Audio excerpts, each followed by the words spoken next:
Sayang, adakah anda mengalami sebarang masalah dengan rambut anda kebelakangan ini? Sebelum kita keluar, kenapa tidak mencuba Black Hair Ginseng 9 Black tablet ini? Ia boleh menghalang keguguran rambut dan juga menjadikan uban menjadi hitam. Ia kaya dengan ekstrak ginseng hitam yang menguatkan dan menyuburkan rambut. Ia semula jadi dan sesuai untuk lelaki dan wanita. Tidakkah anda fikir penting untuk mengawal badan anda dan menguatkan rambut anda? Kulit kepala yang sihat adalah kunci, dan ia sangat mudah untuk diambil. Jom, kita lihat bagaimana produk ini boleh mengubah rambut anda. So the hawthorn's been used for many ailments throughout history, and it's most commonly used for strengthening and healing the heart. That's where hawthorn berry's power lies. The hawthorn berry was first recorded in the world of herbalism, by the ancient Greek physician Dioscorides, and he said, "The hawthorn is effective for increasing the strength of heart contractions, increasing blood flow to the heart." So what's really interesting about that is that's the first recorded use of hawthorn being used to treat ailments to do with the heart.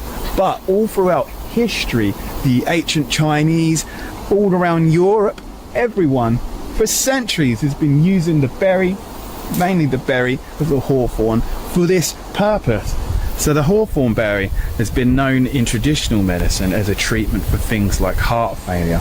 So then science had a look at it, and they done a study on more than 850 people, and this concluded that those who took hawthorn extract along with their heart failure medications experienced improved heart function and exercise tolerance. They also experienced less shortness of breath and fatigue.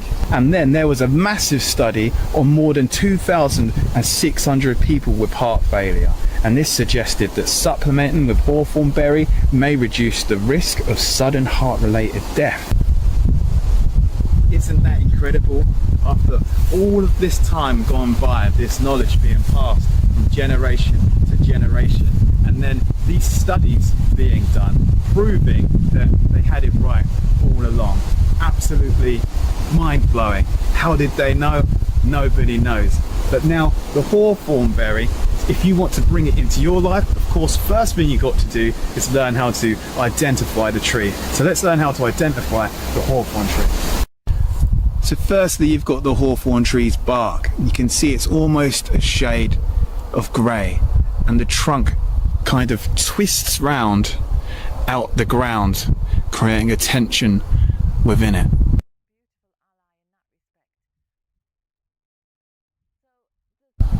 Then of course you've got these big thorns, giving it the name the hawthorn tree. You don't want to mess with these. Then you have the berries. These, when they're ready, are bright red, small and round. Now these bright red hawthorn berries look like little apples, and they're edible, but the seed inside isn't edible. When you squeeze them open, you'll see the seed inside. You can't eat the seed, but the flesh of the berry is edible. You can see it's kind of oily, and it actually tastes like a bland apple.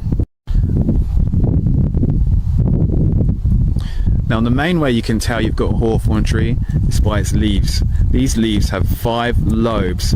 They're deeply lobed, and these lobes alternate in different directions. These are the main way we can tell we've got a hawthorn tree.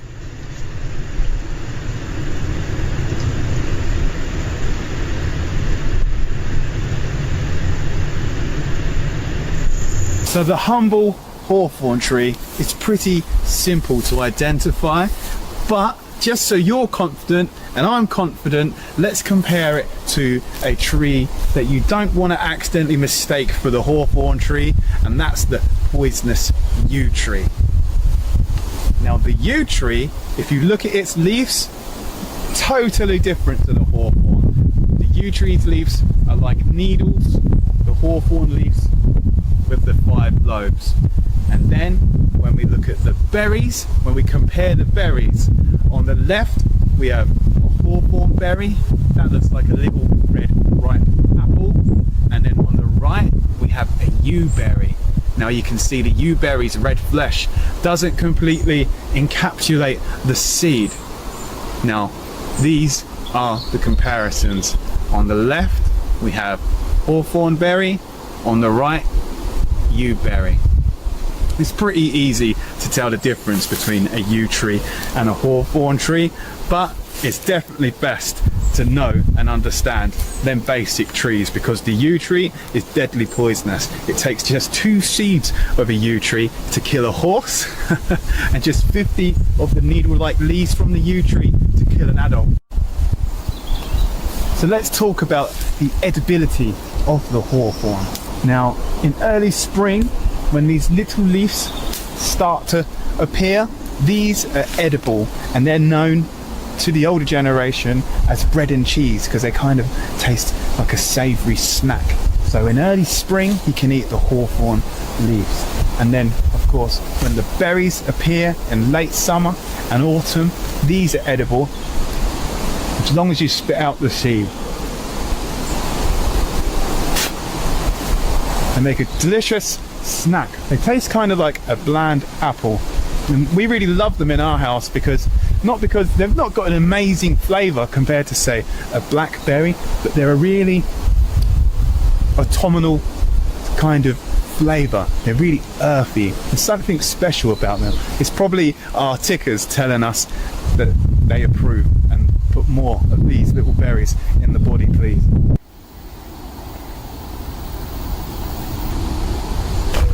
Now, there's lots of recipes you can make with hawthorn berries, and there's lots of reasons why you should. For one, they're a powerhouse in polyphenols. These are antioxidants that you can find in plants. And secondly, it's just a really good fun recipe to get out with your friends and family, and you can create it together. It's a bit of work, the hawthorn berry recipes. It's not as simple as a little boil. There's a bit of hand labour going on, but the end result is a much more unique recipe. Now, one of the most popular recipes of hawthorn is hawthorn ketchup. With a little bit of medium through a sieve, sugar, vinegar, you can create your own ketchup alternative. And this is rich in all them antioxidant properties. And it tastes surprisingly like ketchup. I'm a bit of a ketchup snob personally. I love ketchup. I have ketchup on nearly everything, and this gets the thumbs up from me. And secondly, what we'll show you how to make today is Stelly's new recipe, hawthorn honey. This is the hawthorn berry infused with actual honey, so it can last all throughout the year, and we can use it in teas or even a cheeky honey sandwich, and that brings all that good heart strength and goodness into our body in a nice sweet treat kind of way. And then, of course, you've got the traditional hawthorn tea, where you simply dry out the berries. These are berries from last year. You simply dry these out, and you can make yourself hawthorn tea for the rest of the year. And that's probably the most practical way of using hawthorn berries if you want to use them for their medicinal goodness. Now, before we head home, Stelly shows us how to make some hawthorn honey. I thought I'd share some hawthorn folklore with you. It's been believed for a long time in folklore that cutting down a hawthorn tree is extremely bad luck. And do you know why? Because it's said that the fairies are the guardians of the hawthorn tree, and they actually live underneath hawthorn trees.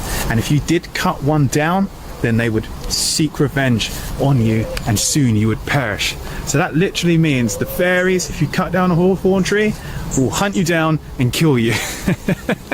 And that superstition still runs deep in society today, and many people probably don't even know why that their granddad said, oh, we're not cutting that hawthorn tree down. But now you say, why? And they say, oh, because it's unlucky. But that's where that folklore comes from, and that's why you'll find many hawthorn trees just like this one standing alone in the middle of fields still today.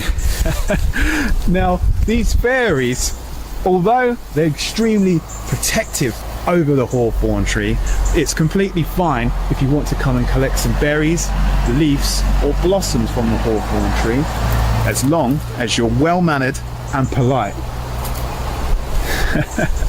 And it's said that if you happen to be a bride, then the fairies, you don't have to be polite, the fairies will welcome you with open